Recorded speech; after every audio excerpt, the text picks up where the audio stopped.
शाम के 5 बज रहे थे। सूरज अब धीरे धीरे पेड़ों के पीछे छिपने लगा था।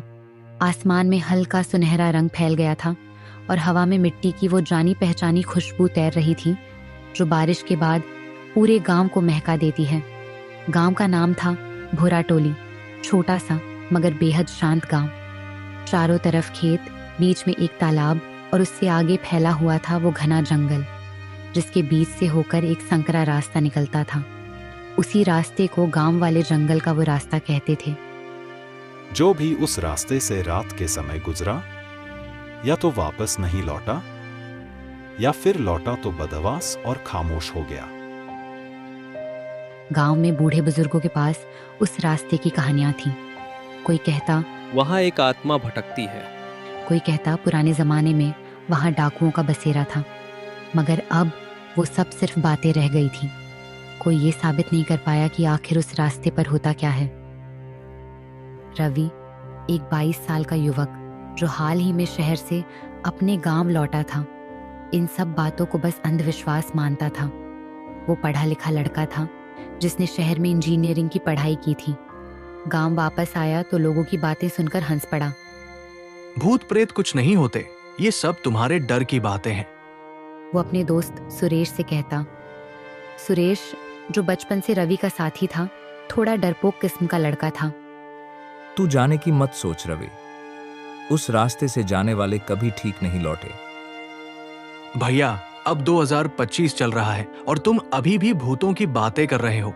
गांव के बुजुर्ग चौपाल पर बैठे हुए रवि की बात सुनते और सिर हिलाते। उनमें से एक, बाबा रामू, जो गांव के सबसे बुजुर्ग थे, बोले, बेटा, हमें नहीं पता क्या है वहां, लेकिन जो वहां गया वो बदला हुआ लौटा। डर से नहीं, कुछ और से। रवि ने बस इतना कहा। मैं कल रात वहीं से होकर आऊंगा और साबित कर दूंगा कि डर जैसी कोई चीज नहीं। चौपाल पर सन्नाटा छा गया। सबकी नजरें उस पर टिक गईं। तू पागल है क्या? रात में वो रास्ता?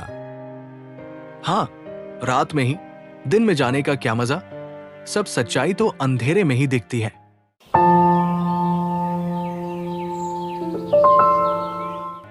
अगले दिन सूरज ढलने से पहले ही रवि ने अपनी टॉर्च, मोबाइल और एक छोटी लकड़ी की छड़ी उठाई। उसकी माँ ने पूछा, कहाँ जा रहा है बेटा इतनी रात को? बस माँ, थोड़ी सैर करने जंगल की तरफ। उसने मुस्कुराते हुए कहा ताकि माँ घबराए नहीं।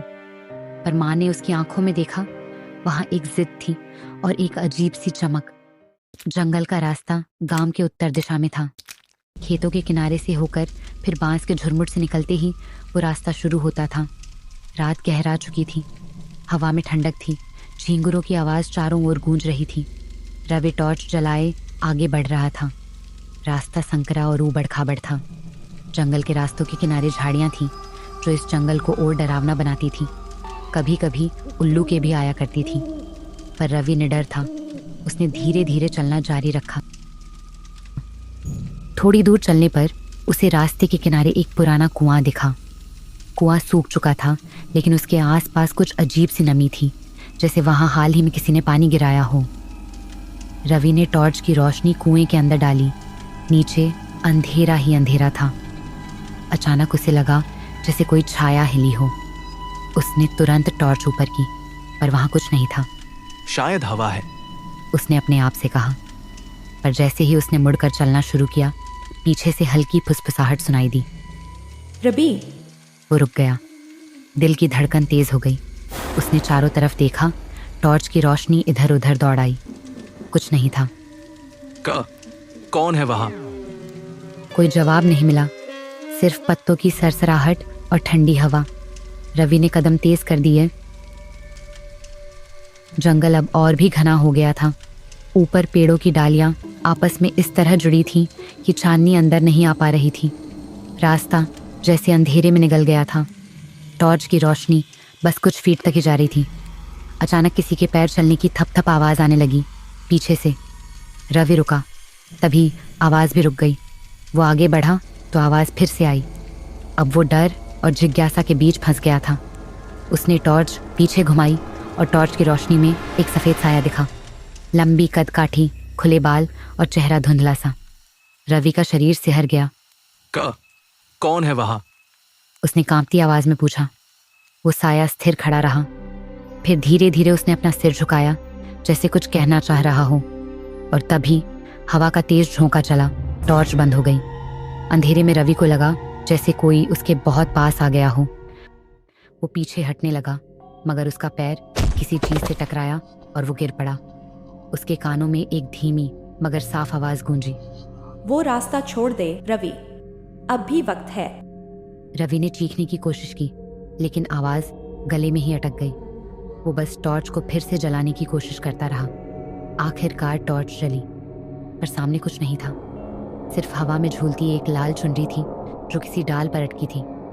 रवि किसी तरह भागते हुए वापस गांव पहुंचा। उसकी हालत खराब थी, कपड़े फटे हुए, चेहरा पसीने से भीगा। गांव वाले चौपाल पर बैठे थे। सुरेश ने उसकी ओर दौड़ा। क्या हुआ रवि, तू ठीक तो है?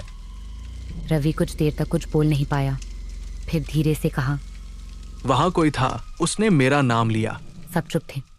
बाबा रामू आगे आए और बोले, तुझसे कहा था बेटा, वो रास्ता छोड़ दे। वहां कुछ ऐसा है जो इंसान नहीं। रवि ने सिर हिलाया। नहीं बाबा, मैं डर गया था, लेकिन वो इंसान भी हो सकता है। शायद कोई गांव वाला मजाक कर रहा था। अगर वो इंसान था तो उसका चेहरा तू क्यों नहीं देख पाया? रवि ने कोई जवाब नहीं दिया। उस रात वो बहुत देर तक सो नहीं सका। हर बार आंखें बंद करता तो वो सफेद साया और वो लाल चुनरी याद आ जाती।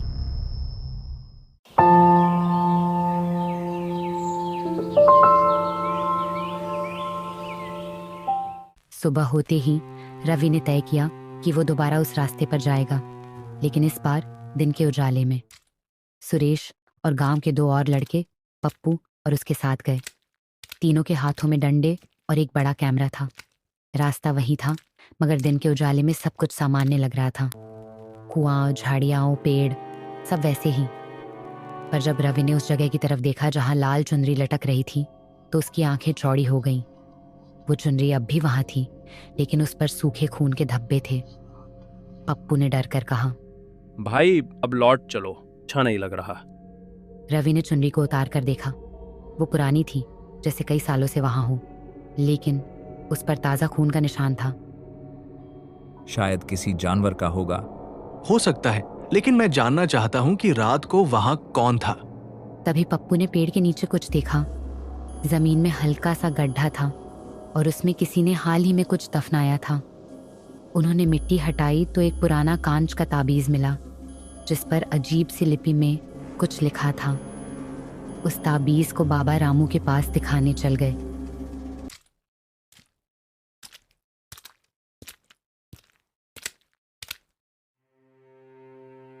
ये ताबीज शांति विद्या में इस्तेमाल होता है जब किसी की आत्मा को बांधना हो। अब सबके रोंगटे खड़े हो गए। बाबा रामू ने बताया, कई साल पहले उसी रास्ते पर एक लड़की की हत्या हुई थी। उसका नाम था गौरी, गांव की सबसे सुंदर लड़की। कहते हैं किसी ने उसकी लाश उसी कुएं के पास फेंक दी थी और तब से वहां अजीब घटनाएं होने लगीं। गांव के पुजारी ने तब वो ताबीज रखकर आत्मा को शांत किया था, पर शायद किसी ने वो जगह छेड़ दी थी और अब वो आत्मा फिर से जाग उठी थी। रवि की आंखों में अब डर नहीं, बल्कि जिज्ञासा थी। अगर ये सच है तो हमें उसकी आत्मा को मुक्त करना होगा। तू फिर वही गलती करेगा, मत जा। लेकिन रवि अब रुकने वाला नहीं था। वो जान चुका था कि उस रास्ते का सच किसी की अधूरी कहानी में छिपा है, शायद गौरी की कहानी में। रात फिर आई। गांव शांत था, लेकिन रवि के भीतर तूफान मचा हुआ था। वो अकेला नहीं गया, उसके साथ इस बार सुरेश भी था, मजबूरी में। दोनों ने टॉर्च और अगरबत्ती ली। जंगल में प्रवेश करते हुए रवि ने धीमे स्वर में कहा, गौरी, अगर तू यहाँ है तो हम तेरी मदद करने आए हैं। हवा अचानक ठंडी हो गई, पत्ते कांपने लगे, टॉर्च अपने आप झिलमिलाने लगी, और तभी कुएं के पास वो सफेद साया फिर दिखा। इस बार उसका चेहरा साफ दिख रहा था। एक सफेद साड़ी में लड़की, आंखों में दर्द और होंठों पर अधूरी मुस्कान। वो बोली, मुझे न्याय चाहिए। रवि ने कांपते हुए कहा, क्या हुआ था तेरे साथ? गौरी ने धीरे धीरे इशारा किया उस पुराने पेड़ की ओर। वहां जमीन में एक लोहे का टुकड़ा गड़ा हुआ था, शायद किसी पुराने औजार का। रवि ने मिट्टी हटाई तो उसके नीचे एक चांदी की पायल निकली। उस पायल पर अक्षर उकेरे थे, गौरी। और तभी चारों तरफ से हवा का तूफान उठा, जैसे जंगल खुद रो रहा हो। टॉर्च बंद हो गई। अंधेरे में वो साया पास आया और फुसफुसाया, रवि, उस पायल को वहीं रख दो, नहीं तो वो रास्ता तुझे भी निकल जाएगा। रवि ने डरते हुए पायल वापस रखी और उसी पल सब शांत हो गया। तभी एक जोर से चिल्लाने की आवाज आई। दोनों के रोंगटे खड़े हो गए। आगे क्या हुआ, पार्ट 2 देखने के लिए चैनल को सब्सक्राइब करो।